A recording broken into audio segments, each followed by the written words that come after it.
Saya Reva Hasna Nur Fauzia dengan NIM 19513028. Pada kesempatan kali ini, saya akan menjelaskan tentang cara membuat grafik fungsi trigonometri menggunakan aplikasi GeoGebra. Nah, kebetulan GeoGebra yang saya gunakan pada kesempatan kali ini adalah GeoGebra Classic 6.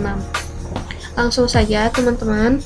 Yang pertama kita lakukan adalah pastinya membuka terlebih dahulu aplikasi GeoGebra-nya. Kemudian karena mengingat di sini kita akan membuat grafik fungsi trigonometri yang mana nilai-nilainya itu akan berbentuk derajat, sedangkan pada diagram Cartesius yang ada di sini ini masih menggunakan satuan biasa ya. Untuk itu kita harus mengubahnya terlebih dahulu dengan cara mengklik kanan, kemudian kita pilih graphics. Lalu pada basic ini kita ubah X-min-nya menjadi negatif 100. Lalu X-max-nya adalah 280. Kemudian X-aksis atau sumbu X-nya kita klik distance, kemudian kita isi dengan angka 30. Lalu labelnya kita pilih X, kemudian unitnya jangan lupa derajat. Lalu Y-aksisnya atau sumbu Y-nya kita pilih distance, kemudian di sini sebenarnya ada beberapa pilihan, kalian bisa pilih 1 pi ataupun pi per 2. Ini sebagai jaraknya ya. Nah, tapi saya akan menggunakan jaraknya 0,5 saja. Lalu labelnya kita pilih Y dan close. Nah, maka diagram Cartesiusnya akan berubah ya seperti ini.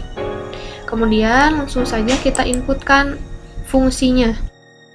Misalkan kita punya fungsi sin X ya. Kita ketik fx lebih dahulu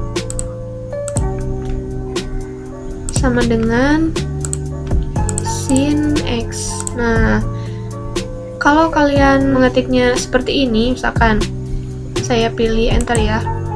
Nah, maka yang akan muncul itu grafiknya seperti ini karena di sini kalian menginputkan X-nya itu tanpa satuan apapun, sedangkan di sini pada sumbu X-nya kan tadi kita sudah ubah menjadi derajat. Maka kita pun harus menambahkan satuan derajat pada X-nya. Nah, seperti ini. Kemudian kita klik enter. Nah, barulah kita dapatkan grafik dari sin X itu seperti ini. Kita bisa geser dengan klik move graphics view. Nah, kita geser. Nah, ini karena fungsinya belum memakai batas-batas ya, jadi ini grafiknya tidak akan terbatas gitu ya. Misalkan kita zoom.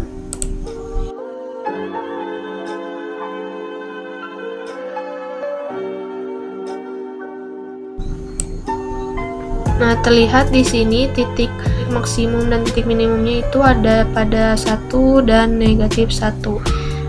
Nah, kemudian untuk mengetahui koordinat titik ekstrimumnya itu kita bisa pilih bagian ini, kemudian kita klik ekstrimum. Lalu kita arahkan pada grafiknya. Nah, maka akan diketahui lah bahwa titik-titik ekstrimumnya itu ada pada titik A, titik B, kemudian kalau kita perkecil lagi titik D, F, dan seterusnya ya. Nah, kemudian untuk perpotongannya bagaimana? Seperti biasa kalau perpotongan itu kita pilih intersect, lalu kita arahkan pada grafik, kemudian pada sumbu X. Nah, pada grafik lalu pada sumbu X. Nah, seperti ini ya teman-teman. Diketahui bahwa titik potong dengan sumbu X itu ada pada 0,0, kemudian titik D-nya 180 dan titik E-nya 360 dan seterusnya ya.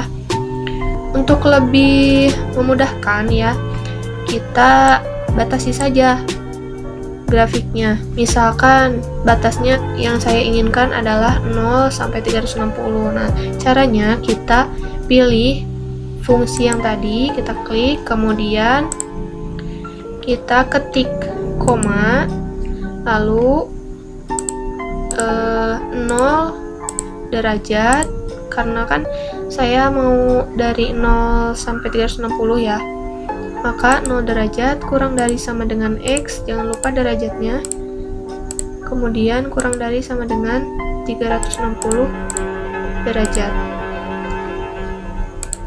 lalu kita pilih enter. Nah, maka secara otomatis grafiknya itu akan terbentuk hanya pada interval 0 sampai 360. Nah, itulah serangkaian langkah yang perlu kalian lakukan untuk menggambar sebuah grafik dari fungsi trigonometri. Nah, selanjutnya mungkin di antara kalian ada yang bertanya, bagaimana jika fungsinya itu berbentuk lebih kompleks, misalkan di sana terdapat sebuah koefisien, apakah berpengaruh pada bentuk grafiknya? Nah, jawabannya tentu berpengaruh. Untuk membuktikannya, di sini saya akan memilih terlebih dahulu sebuah slider.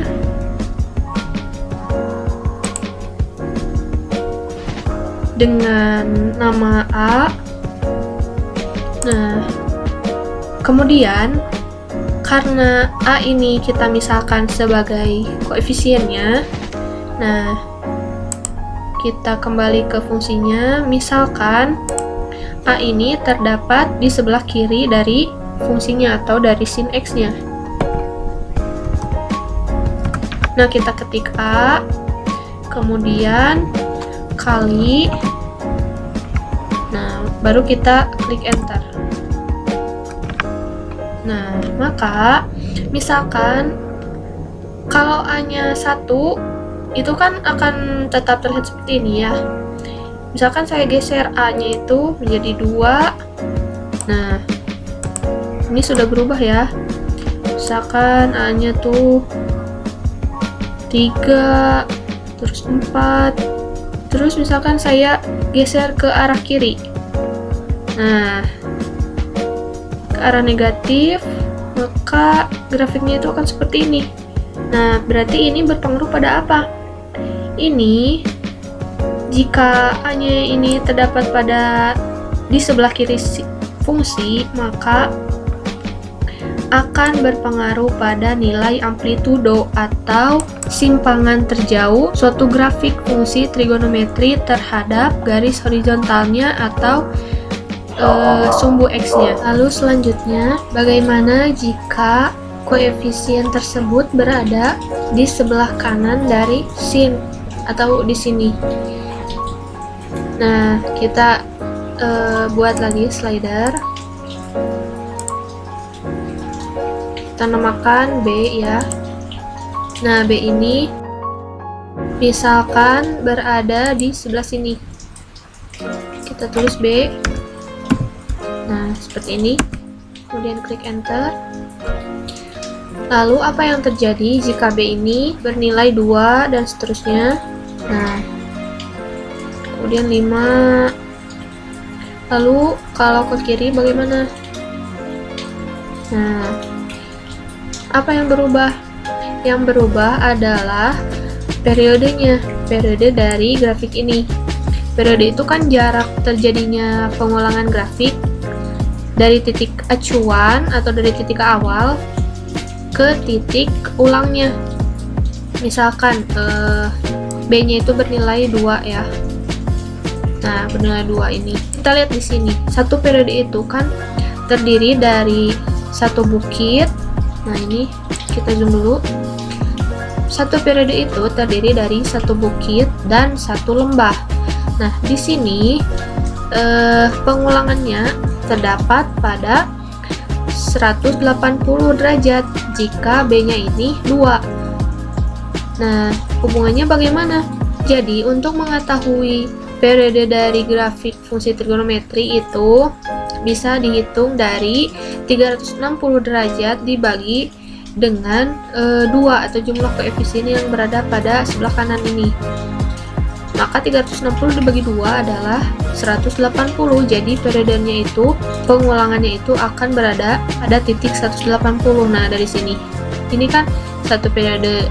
Nah, sampai 180, kemudian diulangi lagi menjadi 2 periode.